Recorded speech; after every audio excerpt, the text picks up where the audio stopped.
ایک عورت آئی صدیق کے پاس کہ میرا نواسا فوت ہو گیا، میں اس کی نانی ہوں، وہ کچھ مال چھوڑ گیا ہے، تو میں نے گھر والوں کو کہا کہ اس میں میرا بھی حصہ بنتا ہے، وہ کہتے ہیں تیرا کوئی نہیں حصہ، آپ بتائیں۔ سیدنا صدیق نے فرمایا بات تو ان کی ٹھیک ہے، کوئی حصہ اسا نہیں ہے تیرا۔ جس طرح بندہ ویسے بتکلمی میں کہتا ہے نا حصوں کا بس کر، آپ تو نانی ہے، فرمایا تیرا حصہ کوئی نہیں ہے، تیرا حصہ کہاں بن۔ وہ عورت چلی گئی، امیر المومنین خلیفۃ المسلمین خلیفۃ الرسول کہہ رہے ہیں میرا کوئی نہیں حصہ، چلی گئی، مطمئن ہو گئی، راضی ہو گئی، واپس چلی۔ لیکن ساری رات صدیق پھر سویا نہیں، تڑپتے رہے۔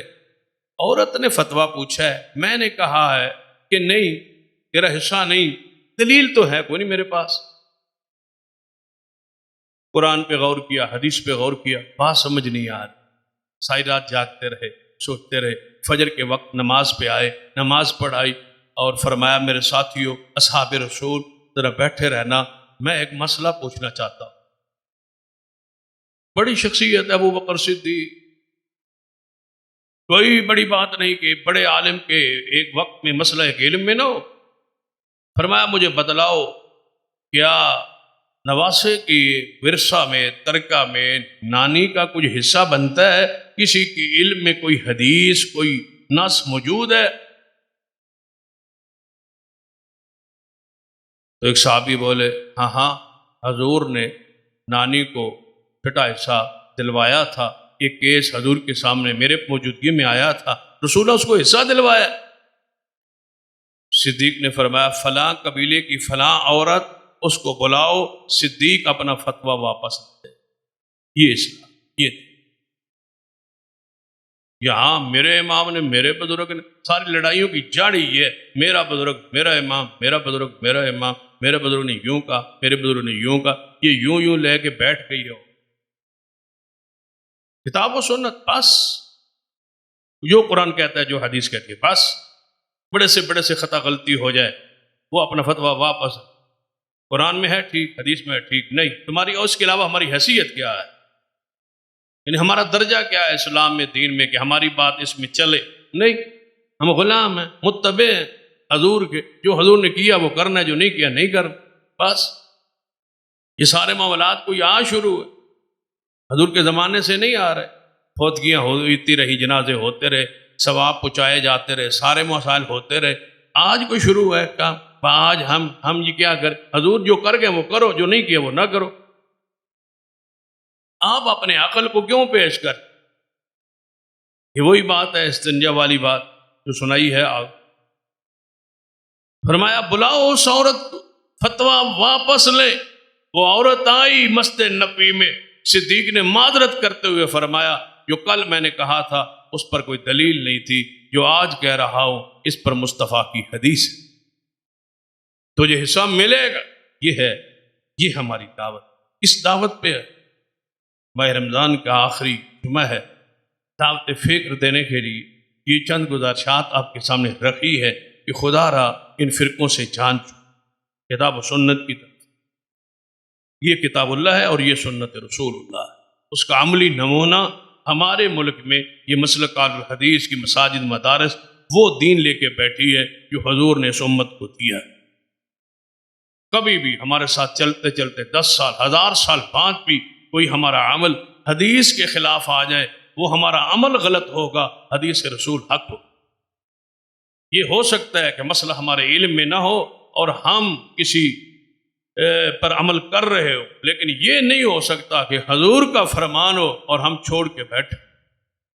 یہ ہو سکتا ہے ایک حدیث ہو اور ہمارے علم کے مطابق، ہمارے علماء کی تحقیق کے مطابق وہ حدیث صحیح نہ ہو، لیکن آج نہیں، کل نہیں، پرسوں نہیں، کوئی عالم اس حدیث کو صحیح ثابت کرے گا تو ہمارے لیے وہ حدیث سمعنا و اطعنا، وہ ہمارے رسول اللہ کی حدیث ہے۔ ہم کون ہوتے ہیں اس پہ اعتراض کریں؟ مانیں گے، تسلیم کریں گے، یہ ہمارا مسلک ہے، یہ ہماری دعوت ہے، کھری کھری، کوئی لچک نہیں ہے، جو ہم کرتے ہیں دلیل کے ساتھ کر رہے ہیں۔ اگر کسی کے مسئلے ابہام ہو تو ہم سے پوچھ سکتے۔ اب جمعے کے بعد آپ پوچھنا شروع کریں، پوچھتے رہیں، ہم بیٹھے رہیں، اب سوال کریں، ہم بیٹھ، کون کوئی بیٹھتا ہے، کون کسی اصلاح چاہتا؟ ہم ہیں جو اصلاح لوگوں کی چاہتے ہیں. آؤ اپنی نماز کو، اپنے عقیدے کو، اپنے اعمال کو، اپنے کو قرآن و سنت پر پیش کرو. پوچھو اللہ کے بندو، پوچھنے لگ جاؤ گے اللہ دروازے کھول دے گا اور شرح صدر کر. پوچھو گے نہیں، تقلید میں رہو گے، جمود رہے گا. جو باپ دادا کرتا تھا، میری نانی میری دادی اس طرح کرتی تھی، ہمارے بزرگ اس طرح کرتے تھے، ہمارے بزرگ غلط تھے، اور تمہارے بزرگ امام غزالی تھے. تمہارے بزرگوں کی اسلام میں حیثیت کیا تھی؟ پچھلے دنوں کی بات، بندے کو میں نے سمجھاتا رہا، وہ کہتا جی ساڑھے پھر بزرگ سارے غلط آئے، ساڑھے دادے اور وہ غلط آئے. یہ کچھ قریش تھے، یہ کافروں کی سازش تھی. جو کافر تھے نا اس وقت، وہ پروپیگنڈا کرتے تھے. اس نبی کی بات جب کہتے ہیں نا یہ شرک ہے، یہ کفر ہے، یہ شرک ہے، ان کو پھر ہمارا باپ دادا جو تھا وہ یہ شرک کرتا رہا، تو یہ کہیں گے ہاں وہ بھی شرک کرتا تھا، تو لوگوں کو متنفر کریں گے کہ ساڑھے والدین نو برا پایا ہم نے، ساڑھے باپ دادے نے برا پایا. حضور نو اللہ نے ایسا جواب سکھلایا، فرما محبوب جی فرمائیے وہ گروہ تھا، وہ ایک امت تھی، گزر چکی ہے، تم اپنی بات کرو. ان کا معاملہ اللہ کے ساتھ ہے، تم ذرا اپنی بات کرو. اسی طریقے سے آپ کہتا جی ہمارے دادا پردادا اس طرح ہی نماز پڑھتے سن، پھر وہ غلط سن. بات آگے چلتی جب میرے ذہن میں آیا نا میں یہ آپ پچھلی بات بھول گیا. میں نے کہا آپ کے دادا جان کس مدرسے سے فارغ؟ کہتے وہ تو ان پڑھ تھے. میں کہا اچھا ٹھیک ہے.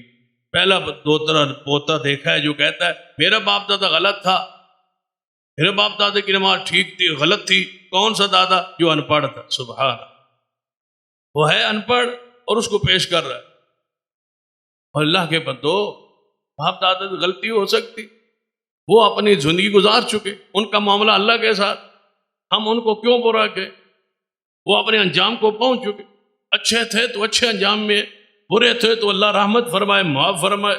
ہماری بات تم سے ہے کہ تمہارا یہ طریقہ ٹھیک نہیں ہے، اپنی نماز کو ٹھیک کر لو، اپنے اعمال کو عقائد کو ٹھیک کر لو، کتاب و سنت کی روشنی میں پڑھ لو، اور یہ ماہ رمضان کی آخری لمحات کا فائدہ اٹھا لو. اصلاح کر لو گے تو ہماری نجات کا بھی ذریعہ بن جاؤ. اور اگر نہیں کرو گے تو وما علینا الا البلاغ، ہماری ذمہ داری پہنچانا تھا.